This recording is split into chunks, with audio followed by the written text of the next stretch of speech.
Okay आज हम करेंगे वृक्षों की बात। Chapter number 8, page number 37. All the doubts, I'll clear it at the last. Those who have joined the class now, take out your Hindi literature book, go to page number 37. कुम्हाऊं के जंगल में साल, सागौन, देवदारू आदि के बहुत से वृक्ष थे। अपनी घनी बस्ती में वे वृक्ष बोलते बतियाते रहते थे, सभी सुख से रहते थे। एक दिन उन्होंने पाया कि उनका जीवन खतरे में पड़ गया है। 8-10 आदमी सवेरे से ही कुल्हाड़ी लेकर उनके अंगों पर आघात करते, फिर उन्हें जड़ से काट कर गिरा डालते। इसी तरह से उन्होंने सारे के सारे वृक्ष काट काट कर गिरा दिए। थोड़ी थोड़ी दूरी पर स्थित ये वृक्ष अपने भाइयों की मृत्यु पर शोक मनाते रहे। वे ना कुछ खाते ना पीते। परिणाम यह हुआ कि वे बहुत ही जल्दी दुबले हो गए और उनके पत्ते भी पीले पड़ गए। एक दिन साल वृक्ष बद से पूछने लगा, दादा, मैंने तो यह सुना था कि वृक्ष काटने पर प्रतिबंध है, पर अब तो इसका उल्टा ही हो रहा है। बट दादा अपनी जटाएं हिलाकर बोले, हाँ बेटा, कानून में तो हमारा काटना मना है, पर जो अधिकारी है वे मनमानी करते हैं, खुद पैसा कमाने के लिए हमें कटवा देते हैं। वह जो बड़ी बड़ी मूंछों वाला लाल लाल आंखों वाला आदमी था, वही हमें कटवा रहा था ना दादा? सागौन के वृक्ष ने पूछा। तो कुमाऊं एक जंगल का नाम है। It is the name of a jungle जहां पे साल, सागौन, देवदारू और भी बहुत सारे वृक्ष बहुत ही खुशी से रहते थे। वे आपस में बहुत बातें करते थे। वे अपनी घनी बस्ती यहाँ क्यों कहा गया है क्योंकि जंगल घना होता है, बहुत सारे पेड़ पौधे रहते हैं, इसीलिए यहाँ पे घनी बस्ती कहा गया है। एक दिन उन्होंने देखा कि उनका जीवन जो है, उनका लाइफ जो है, the life is in danger. उन्होंने पाया कि बहुत सारे आदमी, करीब 8-10 आदमी हाथों में कुल्हाड़ी लेकर, कुल्हाड़ी हम एक्स को बोलते हैं, AXE, एक्स को हम कुल्हाड़ी बोलते हैं, कुल्हाड़ी लेकर जंगल की तरफ आ रहे हैं और बहुत सारे पेड़ों के अंगों में, पेड़ों के पार्ट्स में आघात कर रहे, मतलब हर्ट कर रहे हैं, फिर उन्हें जड़ से काट कर गिरा दे रहे। जड़ का मतलब होता है cutting them from the roots. और थोड़ी थोड़ी दूरी पर उनके जो भाई थे, मतलब बाकी जो वृक्ष थे, वे उनके मरने का शोक मना रहे थे, दुख मना रहे थे। और इसी दुख में वे ना कुछ खाते थे ना कुछ पीते थे। इसका परिणाम क्या हुआ, इसका रिजल्ट क्या हुआ कि बहुत ही जल्दी ये सारे वृक्ष दुबले हो गए, वीक हो गए, थिन इन साइज हो गए। और इनके पत्ते जो है, इनके लीव्स जो है, वो येलो पड़ने लग गए, पीले पड़ने लग गए। You must have noticed, if you have plants in your house, then when you don't give water, when you don't give sufficient water to those plants, the leaf gets yellowish in color, it turns yellowish in color. तो वैसे ही सभी सभी पेड़ों के जो पत्ते थे वो पीले पड़ने लग गए थे। तो एक दिन साल के वृक्ष ने, sal is the name of a tree, so एक दिन साल के वृक्ष ने वट से पूछा, मतलब बनियान ट्री से पूछा कि दादा, मैंने तो सुना था, I have heard that it is illegal to cut the trees, they have told everyone to stop cutting the trees, but the scenario is completely different. मैंने तो ये सुना था कि पेड़ों की काटने में मनाही है, रोक है, पर यहाँ पर तो उल्टा ही हो रहा है। बट दादा अपनी जटाएं, मतलब अपने जो ब्रांचेस है, उन्हें हिलाते हुए वे कहने लगे, हाँ बेटा, कानून में, मतलब in the eyes of law, in law हमें काटने की मनाही है, हमें काटने मना किया गया है, परंतु लेकिन ये जो अधिकारी है, जितने भी ऑफिसर्स है, वो सारे अपनी मनमानी कर रहे हैं। वे पैसा कमाने के लिए हमें काट दे रहे हैं, हमें कटवा दे रहे हैं। तभी सागौन के वृक्ष ने, मतलब सागौन is the name of a tree, तभी सागौन के वृक्ष ने पूछा कि दादा, वो जो एक आदमी खड़ा था जिसकी बड़ी बड़ी मूछें थी, he was having a long beard and his eyes were red in color, वही हमें कटवा रहा था ना? तभी तो एक देवदारू को इतना गुस्सा आया कि वह काटते काटते लड़खड़ा कर जोर से उनके ऊपर ही गिर गया था। जरा सा बच गया बच्चू, नहीं तो उस दिन राम नाम सत्य होता, साल ने उत्तर दिया। तो सागौन के प्रश्न को सुनते हुए कि क्या वही वो आदमी था जो हमें कटवा रहा था, जिसकी लंबी लंबी मूछें थी, जिसकी आंखें लाल थी? तो साल ने उत्तर दिया, हाँ, वही वो आदमी था जो हमें कटवा रहा था। इसीलिए तो देवदारू का जो वृक्ष है, उसे इतना गुस्सा आया कि जब उसे लोग काट रहे थे, वो लड़खड़ाते हुए उसी आदमी के ऊपर जा गिरा। ये तो जरा सी बात थी कि वो जरा सी दूरी के लिए वो बच गया, वरना आज तो उसका अंत निश्चित था।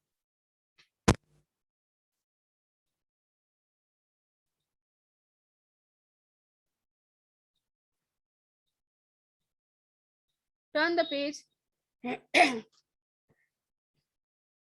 अपने स्वार्थ के लिए अपने देश और समाज के प्रति भी कितने बुरे काम किया करते हैं मनुष्य, ना जाने कब सीखेंगे ये प्रेम का व्यवहार। जब देखो मार काट में लगे रहते हैं। सालगौन बोला, जिस देश के नागरिक ईमानदारी से काम नहीं करते, अपने स्वार्थ को देश हित से अधिक महत्व देते हैं, वह देश अवनति के गड्ढे में गिरता चला जाता है।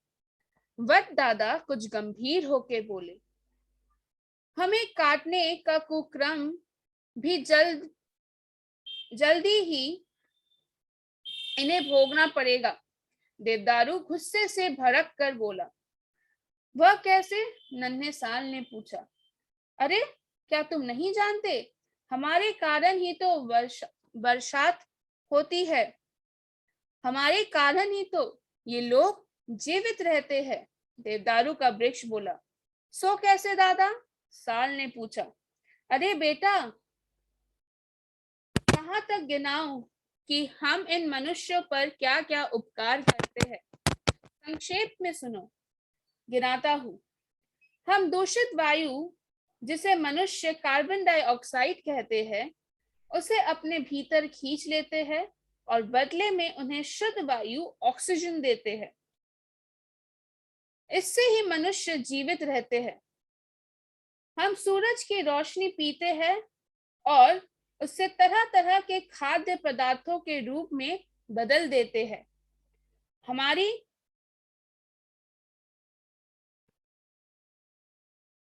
हमारी प्रकाश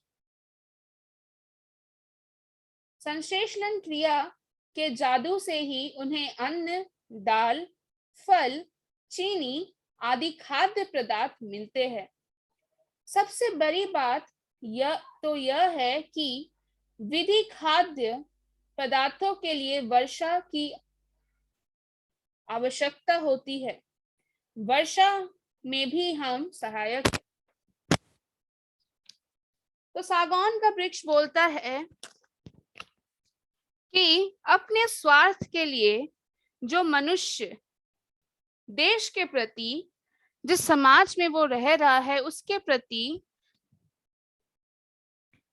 कुकर्म किया करता है, बुरे काम किया करता है। तो सागौन पूछते हैं, ना जाने कब ये मनुष्य प्रेम का व्यवहार सीखेंगे। जब देखो दूसरों को नीचा दिखाने में, दूसरों को मारने में या काटने में लगे रहते हैं।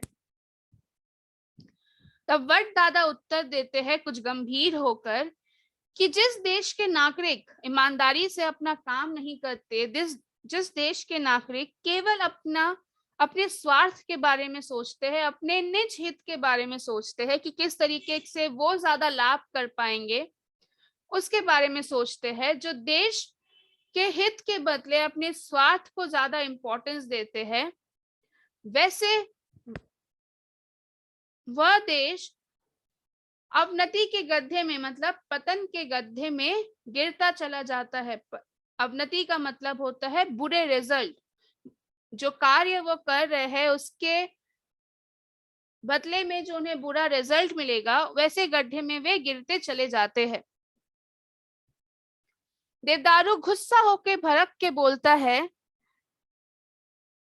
गुस्से से बोलते हैं कि हमें काटने का कुक्रम, मतलब हम पेड़ों को काटने का ये बुरा काम के नतीजे को भी उन्हें जल्दी ही भोगना पड़ेगा। They will also get the result of cutting the trees very soon. तो साल पूछता है कि वो कैसे? तब देवदारू का वृक्ष साल को बोलता है, क्या तुम्हें ये नहीं पता कि हमारे कारण ही तो बरसात होती है, हमारे कारण ही तो वर्षा होती है, और हमारे कारण ही ये मनुष्य जीवित है।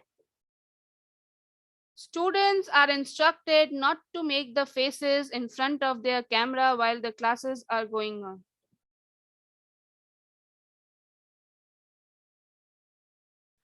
Next, साल पूछता है, सो कैसे दादा? तब वट उत्तर देते हैं कि अरे बेटा, मैं तुम्हें कौन कौन सी बातें गिनाऊं कि हम मनुष्य पर किस तरीके से उपकार करते हैं, इनकी गिनती कम नहीं है। संक्षेप में सुनो, मतलब छोटे इन अ समराइज्ड वे सुनो। वातावरण में जो दूषित वायु रहते हैं, जिसे हम कार्बन डाइऑक्साइड कहते हैं, उसे हम पेड़ अपने अंदर खींच के उसके बदले हम उन्हें शुद्ध वायु, शुद्ध हवा, ऑक्सीजन दान करते हैं, जिसे मनुष्य ग्रहण करके जीवित रहते हैं, जिंदा रहते हैं।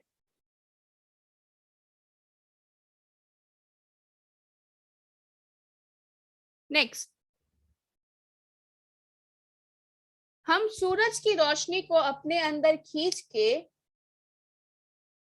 उससे तरह तरह के खाद्य पदार्थ हम किसे कहते हैं? जो चीजें हम खाते हैं, जैसे फल, सब्जी, तो अनेक खाद्य पदार्थ में हम उसे बदल देते हैं। हमारी जो ये शक्ति है, कि हमारी जो ये क्रिया है, जो हम सूरज की रोशनी को हमारे अंदर टान के, हमारे अंदर खींच के उसे डिफरेंट फलों में, डिफरेंट अनाजों में कन्वर्ट कर देते हैं, जिससे कि विभिन्न तरीके के खाद्य पदार्थ उत्पन्न होते हैं। और इसी खाद्य पदार्थ को उगाने के लिए इन्हें वर्षा की जरूरत होती है, जो वर्षा भी हम प्रदान करते हैं, जो वर्षा भी हमारी सहायता से होती है।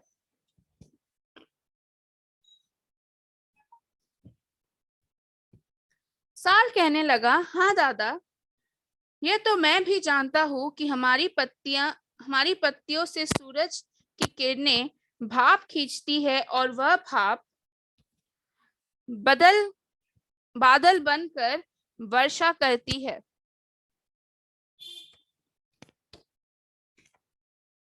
जब हमें यह मनुष्य काट डालेंगे तो वर्षा कहाँ से होगी? Okay, students, there is a spelling mistake in this spelling. It is written varsh.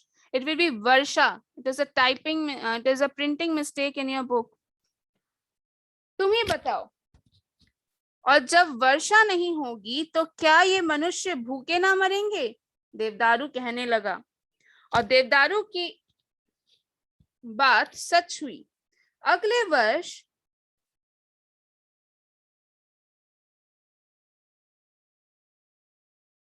ऐसा सूखा पड़ा कि फसल ना हो पाई।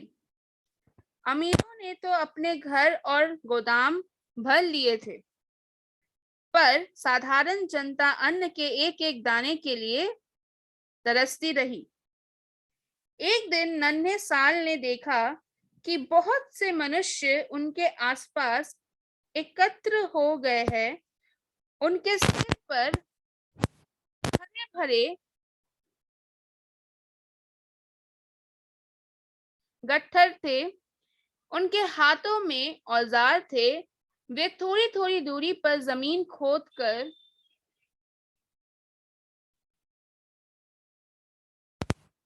वे थोड़ी थोड़ी दूरी पर जमीन खोद रहे थे। हे भगवान, अब न जाने क्या मुसीबत आने वाली है, यह सोचकर साल का वृक्ष कांप उठा। वह डर से चीखा, दादा दादा देखो ये क्या हो रहा है। देवदारू ने उस देवदारू ने उसे पुकारते हुए कहा, डरो मत बेटा, आज डरने की कोई बात नहीं है। आज तो तुम्हें यह जानकर खुशी होगी कि ये मनुष्य यहाँ अनेकों प्रकार के पौधे लगाने आए हैं। ठोकर खाकर अकल आ गई है अब इन्हें। कुछ ही समय में तुम देखोगे कि हमारी बस्ती खूब बढ़ गई है। दादा की यह बात सुनकर ना केवल साल ने अपितु सभी वृक्षों ने जोर जोर से पत्ते हिला हिला कर तालियां बजाई। वे सभी खुशी से झूमने लगे और गाने लगे। आज तो उनकी खुशी की सीमा ना थी। जब वट दादा ने उन्हें समझाया कि वृक्ष हम पर किस तरीके से उपकार करते हैं, तो साल ने कहा कि हाँ दादा, मैं तो जानता हूँ कि हमारी पत्तियां सूरज की किरणों को अपने अंदर खींच लेती है और वही भाप बदल कर बादल के रूप में आकाश में जाकर वर्षा करती है। तो देवदारू कहने लगता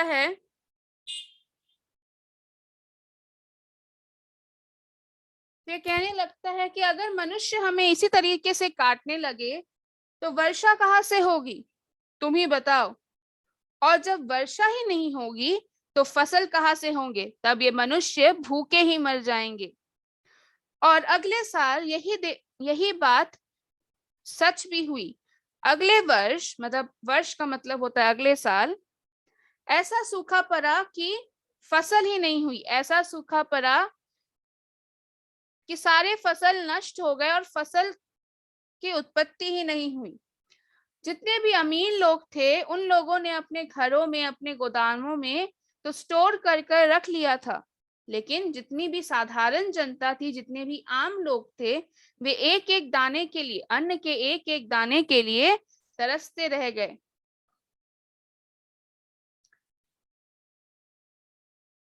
एक दिन नन्हे साल ने देखा कि बहुत सारे लोग उनके आसपास एकत्र हो गए हैं। एकत्र होना मतलब जमा हो जाना। जमा हो गए हैं। उनके सर में हरे भरे गट्ठर थे, मतलब हरे भरे पगड़ी थे, और उनके हाथों में बहुत सारे औजार थे, और वे थोड़ी थोड़ी दूर में गड्ढे कर रहे थे। और यही देखकर साल सोचने लगता है कि ये भगवान, अब ना जाने कौन सी मुसीबत हमारे सर आने वाली है। और यही सोचकर साल का वृक्ष डर जाता है और कांपने लगता है, और वो डर से चीखने लगता है, दादा दादा देखो अब ये क्या करने आए हैं। देवदारू उसे पुकारते हुए और उसे पुचकारते हुए, पुचकारना मतलब जब हम प्यार से किसी को पुकारते हैं, उसे पुकारते हुए कहता है कि आज कोई डरने की बात नहीं है। आज तो तुम्हें ये जानकर खुशी होगी कि इतने सारे मनुष्य, इतने सारे लोग यहाँ पे पौधे लगाने आए हैं। तरह तरह के से पौधे लगाने आए हैं।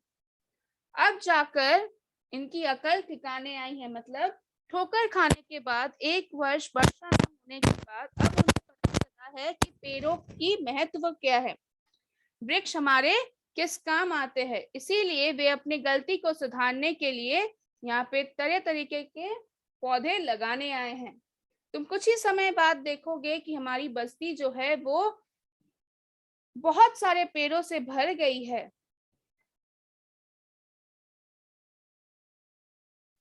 दादा की ये बात सुनकर ना केवल साल बल्कि जितने भी वृक्ष थे, जितने भी वृक्ष जंगल में मौजूद थे, वे जोर जोर से अपने पत्तों को हिलाने लगे और पत्ते हिलाते हुए तालियां बजाने लगे, और वे आज बहुत खुश थे।